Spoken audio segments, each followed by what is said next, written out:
This move, d4, immediately stakes a claim in the center of the board, controlling key squares and preparing to develop pieces harmoniously while setting the stage for various well-established opening systems like the Queen's Gambit or Catalan.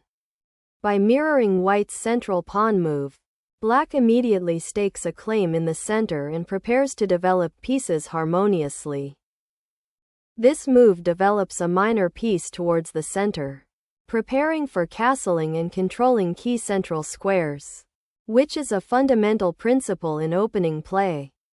Developing the knight to f6 is a flexible and solid response, preparing to challenge White's central pawn and allowing for a variety of opening systems to arise, such as the Queen's Gambit declined or the Slav defense. This move stakes a claim in the center and challenges Black's pawn on d5, aiming to control more central squares and potentially gain a space advantage. By playing e6, Black solidifies the d5 pawn and prepares to develop the kingside bishop, entering a Queen's Gambit declined setup. This move develops a piece towards the center while supporting the pawn on d4, typical for transposing into a Queen's Gambit declined structure where Black aims for solid development. This move develops a knight to its natural square, preparing for kingside castling and potentially supporting a central pawn advance like c5 or e5. Later in the game, this move, bg5, is a common continuation in the Queen's Gambit declined, aiming to pressure Black's knight and potentially disrupt their pawn structure by creating a pin.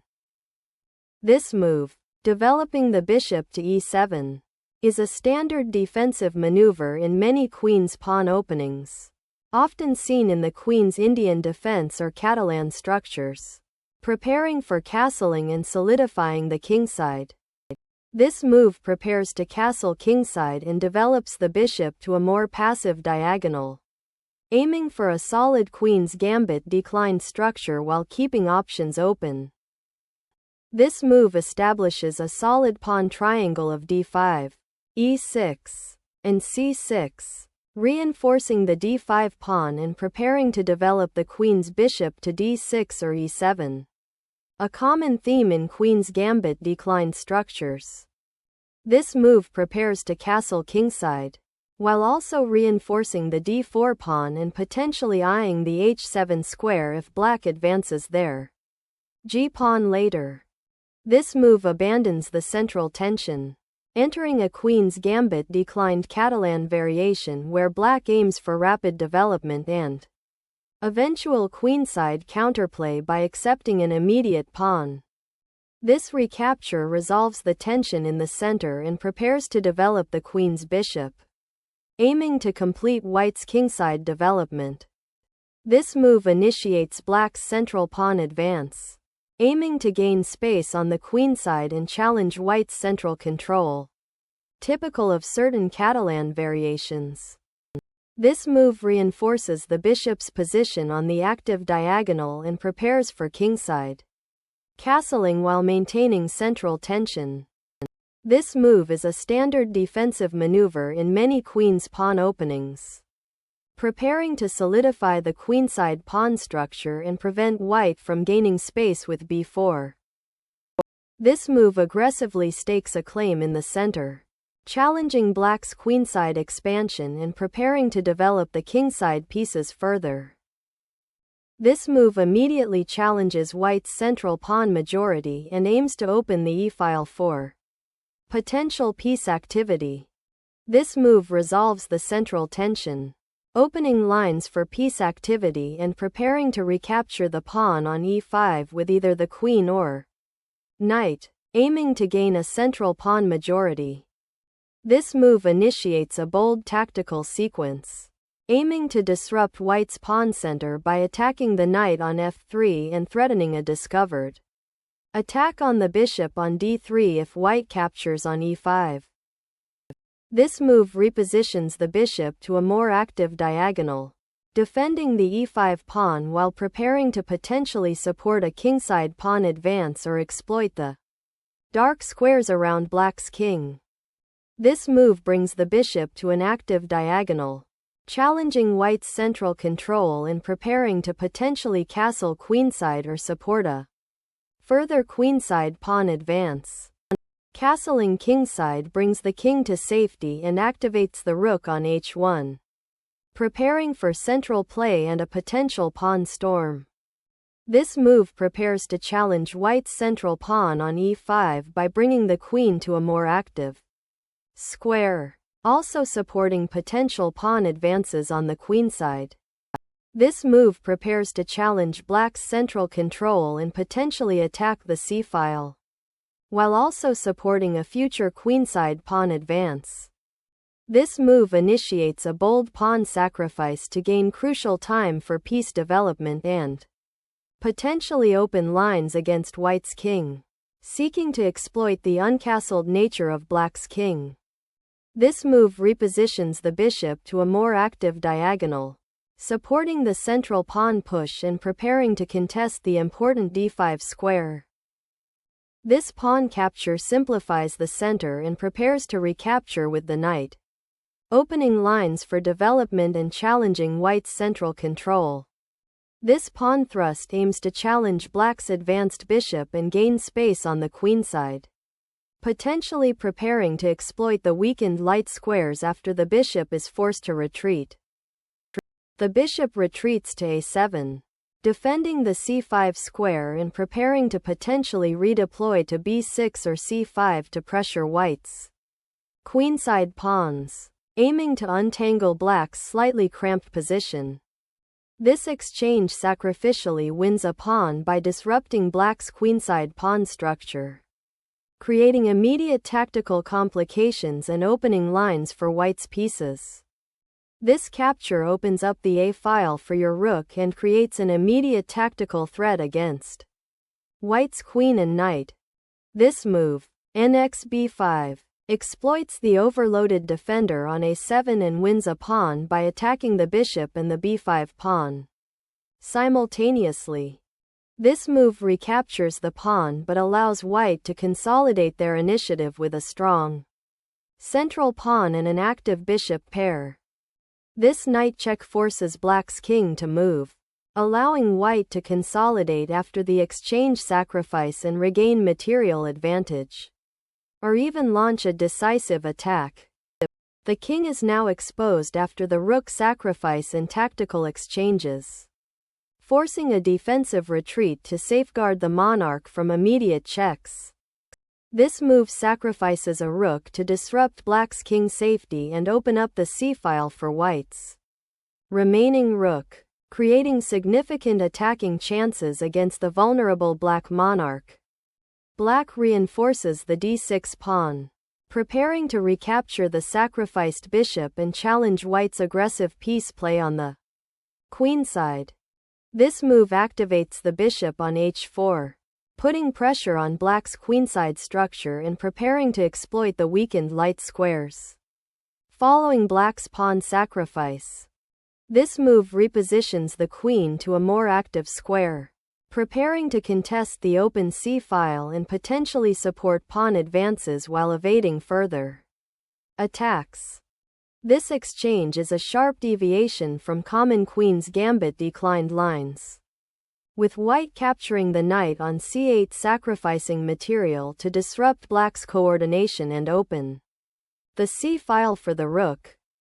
This capture on c6 initiates a dynamic sequence, immediately challenging white's rook and forcing a response that will likely involve recapturing the piece, though the pawn structure remains complex and potentially double-edged for both sides. This move forces the opponent's king to a critical square, aiming to exploit the discovered attack on the rook and potentially win material or deliver checkmate.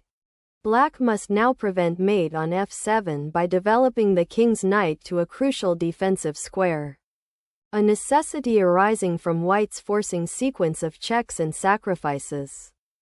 This move forces the black king into a perilous discovered attack pattern, sacrificing the bishop to initiate a decisive mating sequence that exploits the exposed king and control of the open lines.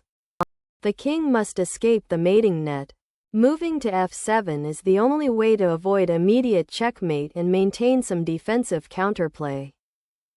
This move initiates a forcing sequence, aiming to exploit the vulnerability of black's king and potentially win material by forcing concessions or a tactical disaster.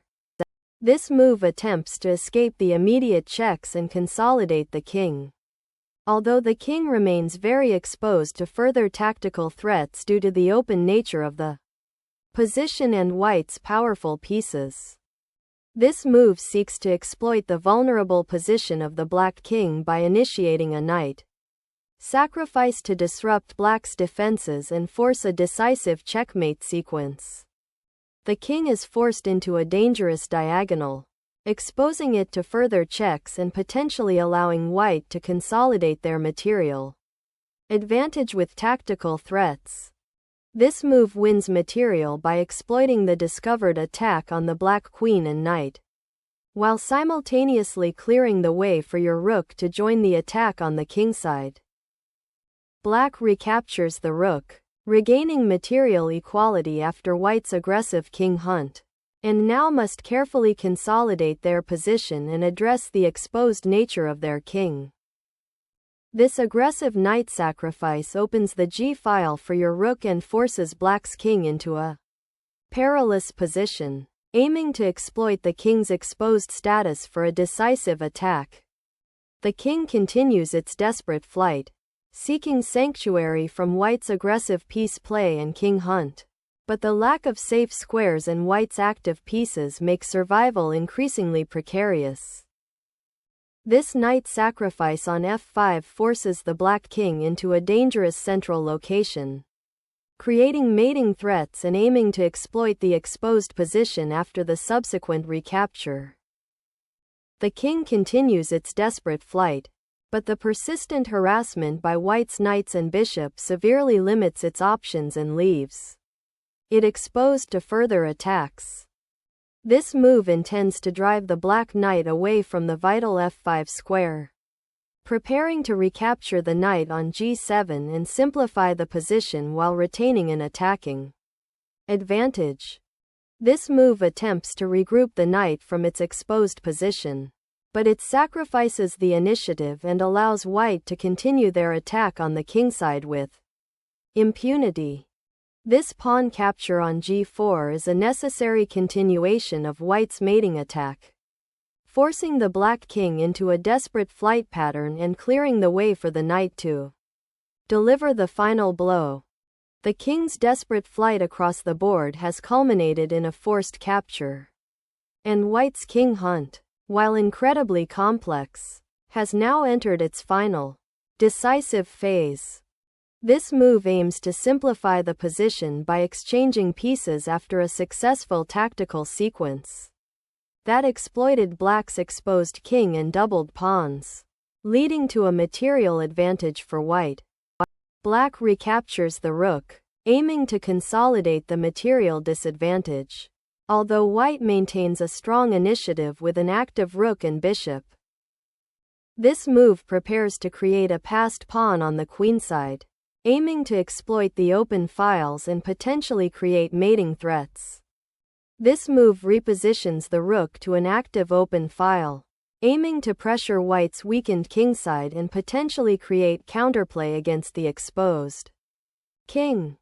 This move, king to g2, prepares to centralize the king for the endgame and defends against potential discovered attacks or checks along the h-file and diagonal. This move repositions the rook to an active central file, aiming to disrupt white's pawn structure and potentially create counterplay against the king.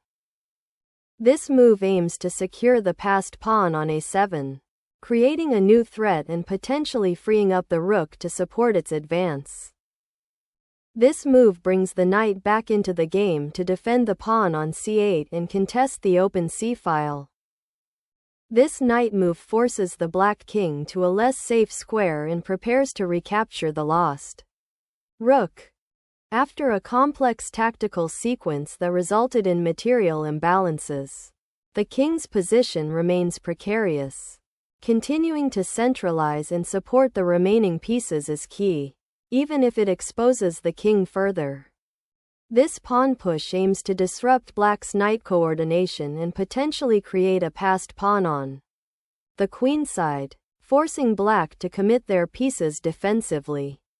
This move aims to centralize the knight, bringing it to a more active square where it can potentially support pawns or participate in future attacks, while also offering defensive coverage for the king.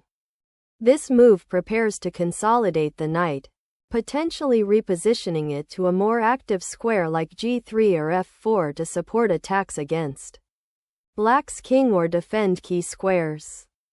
This move repositions the knight to a more active square, aiming to support the pawn on f6 and potentially prepare for further advances on the kingside or a repositioning to central squares. This pawn push on b5 aims to create a passed pawn on the queenside after potential exchanges, or to restrict black's pieces further by gaining space. This move is a tactical attempt to win material by attacking the knight on f5 with the bishop, aiming to exploit white's pawn structure and potentially create passed pawns later. This move repositions the king to a safer square, preparing for potential pawn advancements and consolidating white's material advantage while keeping an eye on black's active knights. This move seeks to activate the rook and potentially create a passed pawn on the queenside, while also reinforcing the kingside defense. This move advances the a-pawn to create a potent passed pawn that will become a serious threat to black's king and queenside if not properly blockaded or exchanged. The bishop retreats to a more passive square, allowing white to consolidate their material advantage and prepare for a decisive pawn push on the queenside. The rook now returns to the open c-file, maintaining pressure on black's queenside and preparing to contest control or infiltrate if the pawn structure on a7 destabilizes. The rook moves to b2, reinforcing the pawn on a6 and preparing to contest the a-file should it open further, while also keeping options open for potential piece exchanges. This king-pawn push gains space, forces the black king to retreat further, and aims to disrupt black's coordination by threatening to open lines around the king. The king must escape the mating net and seek safety, as the pawn push on the kingside continues to open lines for white's attack. This move activates the rook to attack the bishop on a7, aiming to capture material and break through black's defensive formation. This forcing check exploits the exposed black king, aiming to disrupt white's coordination and potentially regain material or open lines for counterplay. This move is a forced capture, accepting the sacrifice of the rook and simplifying into a winning endgame with a material advantage and a clear plan to promote the passed pawn. This move is a tactical blunder, as the knight is immediately recaptured by white's rook, losing material and simplifying into a lost endgame. After the opponent's aggressive knight sacrifice, white's king must prioritize safety and consolidate, moving out of the direct threat of the pawn advance and centralizing to potentially support a defense or counterattack.